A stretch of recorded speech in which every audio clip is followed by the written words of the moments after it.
Peter Rudbæk og er nu over 80 år gammel. Og jeg er født på gården, der lagde gård i Flovt i år 1935. De første år af min opvækst foregik i Flovt sammen med nabobørn og familie. Og det foregik helt indtil i april måned 1942, da jeg fik den første store omvæltning i mit liv, da jeg skulle begynde at skole i Østby sammen med andre drenge fra landsby. Sammenlignet med Flovt, der var Østby jo en stor by, især da vi ikke kendte andet. Det var jo under besættelse, så man kom ikke så langt omkring. Og jeg vil prøve at give en beskrivelse af byens og dens forretninger og håndværkere, som jeg så det på den tid. Men først var der skolen. Den havde kun 2 klasseværelser, og 2 til 3 årgange blev undervist i samme lokale. Så til tider var vi mellem 40 og 50 elever, dog på forskellige hold i skolestuen. Der var også kun 2 lærere. Lærer Larsen underviste de yngste årgange, og lærer Hansen, der senere blev skoleinspektør, da skolen blev udbygget. Han underviste de ældste årgange, og senere blev der også tilknyttet en lærerinde. Den 1. april 1942, der begyndte vi 17 drenge og piger i 1. klasse i Østby skole. Og det var så 4 stykker fra Flovt og ellers fra de omliggende landsbyer.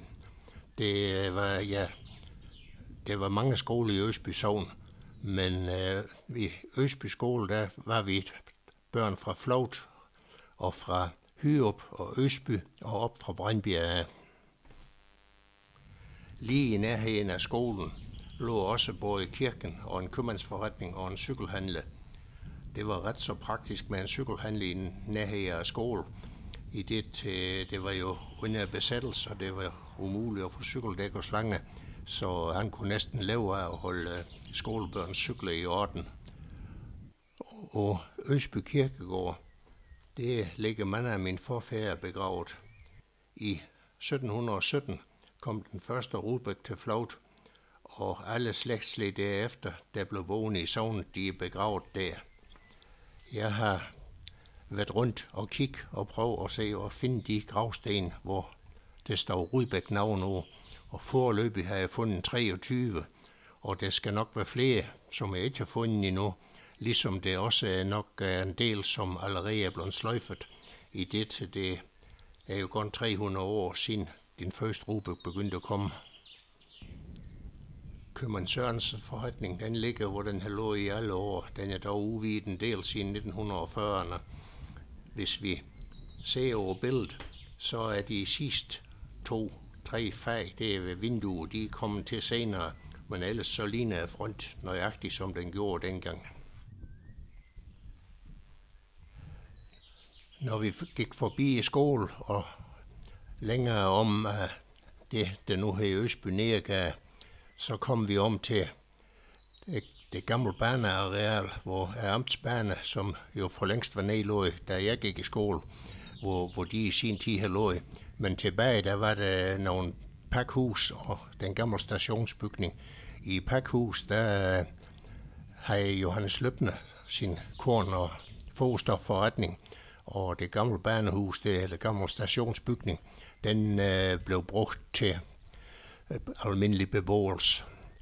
De er jo fjernet det hele nu til fordel for udvidelse af skole og nybyggeri også af de andelsboliger, der ligger der.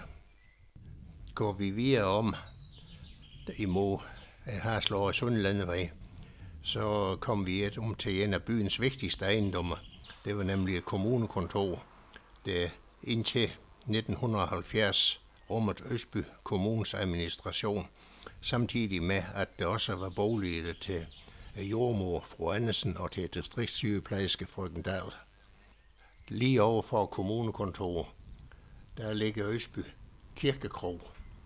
Den har oprindeligt været almindelig kortdrift, men i min tid var den kun til begravelseskaffe og andre selskaber. Under krigen der blev den en overgang brugt til skolestue, da tyskerne havde beslaglagt skolen. Vi var dog vendt tilbage til skolen igen inden befrielsen. Hans Hedegaard drev også manufakturhandel fra bygningen, og de bygninger, vi ser i dag, de kappede et par meter her i den anden uge om vej, hvor salen den var. Går vi længere hen af Østbygade, så møder vi en anden af de vigtige ejendomme i Østby. Selvom den ser ret småt og ubetydelig ud i dag, så var det både posthus og telefoncentral i den bygning, og den var jo vital betydning for kommunikation ud af sogn og rundt til de forskellige småbyer. Smedemester Krongård drev sin enmandsforretning fra bygningen lige over for tømmerpladsen. Han havde en mailtravl forretning, der både skoede heste og lavede reparationer på alle typer landbrugsredskaber. Boligen er nyere dato, da det gamle stuehus måtte vige for en udvidelse af vejen. Der var 2 smede i Østby. Den anden, det var en lidt større forretning, som Søren Damke han havde. Der var både gravsmede og maskinværksted, samt en isenkrambutik, hvor man efter krigen kunne købe kanonslag og raketter til nyårsaften. Det var her, vi fik vores hesteskoet, og jeg har som skoledreng mange gange måtte rige hen med et par heste for at få dem skoet. Og lige over for Søren Damkes smede- og maskinværksted, der ligger Østby Andelsmejeri. Det var en af sognets rigtig store virksomheder, som behandlede mælk fra hele Østby sogn. Mejeribestyrer Damgaard han hentede mange præmier hjem, både for smør og ost. Desuden så var der et lille udsalg ved mejeriet, både for byens borgere og til at betjene mælkevognene, der ofte havde varer med hjem til leverandørerne. Jeg har selv på et tidspunkt senere i mit voksenliv ofte leveret mælk, både leveret vi mælk fra vores egne køer, og så jeg har også kørt mælk for en hel række af vores naboer en overgang. På nordsiden af vej, der ligger der en bygning, som er malet grøn, og det er tidligere vandværk, som er bygget om. Det var det vandværk, hvor hele Østbys vandforsyning den kom fra, men nu er det bygget om, og det er jo blevet til boliger. Længere over, der ligger så bageri, som var ejet af bagermester Sleit, og senere bagermester Eskildsen, der på et senere tidspunkt tilføjede en café til bageriet. Bagermester Sleit og senere Eskildsen, de kørte også rundt med en brødvogn, som vi kaldte den, til med at levere et brød til gårde og huse i de forskellige landsbyer ude omkring Østby. Overfor ligger Rejs Gæstgivergård med krostue, sal og værelser. Derudover havde købmand Mikkelsen en hjørnebutik i krogen. I krosalen kom der en gang om måneden en rejsebiograf, hvor vi unge for mails 50 øre kunne se en gammel film. I krigsårene blev vi også tvangsindlagt til at se det tyske Wochenshow, der viste billeder af de sejrige tyske soldater. Dette sluttede heldigvis brat med befrielsen. Det foregik om eftermiddagen.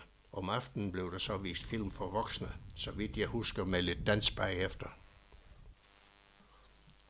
Ja, så har vi Østby Præstegård, og i min skoletid, der var det pastor Schmidt, der var præst i Østby. Men det sidste år, der var han gået i pension, og der fik vi så en præst, der hed pastor Fogh, som var den, som konfirmerede mig. Og vi blev undervist til konfirmation i sidebygningen til præstegård, og der var vi så samlet alle afgangselever, kan man kalde det, fra henholdsvis Årø, Hejstrup, Østby og Kvæstrup skoler. Så der var vi en større flok, der vi var 100 stykker, der skulle konfirmeres. Vi går nu op i den her flotte, nyudsprungne linjeallé, som fører op fra Landevej og så ned til Anton Hansens ejendom eller Anton Hansens gård. Der var en tilsvarende allé, der førte ned fra Landevej og så ned til Præstegården, men den er nu for en del år siden blevet ryddet til fordel for det bebyggelse, der stadigvæk har adresse Præstegårds Alléen. Så har vi bygningen, der i sin tid husede firmaet Damke og Nissen, som blev administreret fra et kontor i denne bygning, hvor der også var isenkrambutik, udover at der var en del lejligheder, samt Barber Larsen. Han havde sin frisørsalon med lejlighed i selve bygningen. Udover bygningen, der var det en større oplagsplads med skuer og huse til lager for tømmer og cementvarer. Men alt det er nedlået nu, og har så givet plads blandt andet til det, der hedder Tømmergården.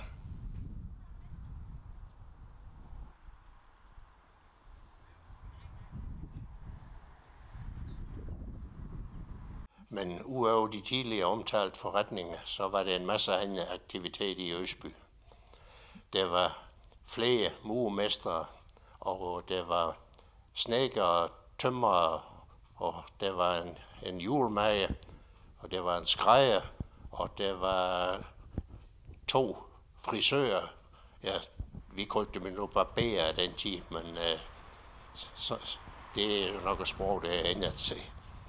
Og derudover så var der et par vognmandsforretninger, og der var en radioforhandler, og der var en elektriker.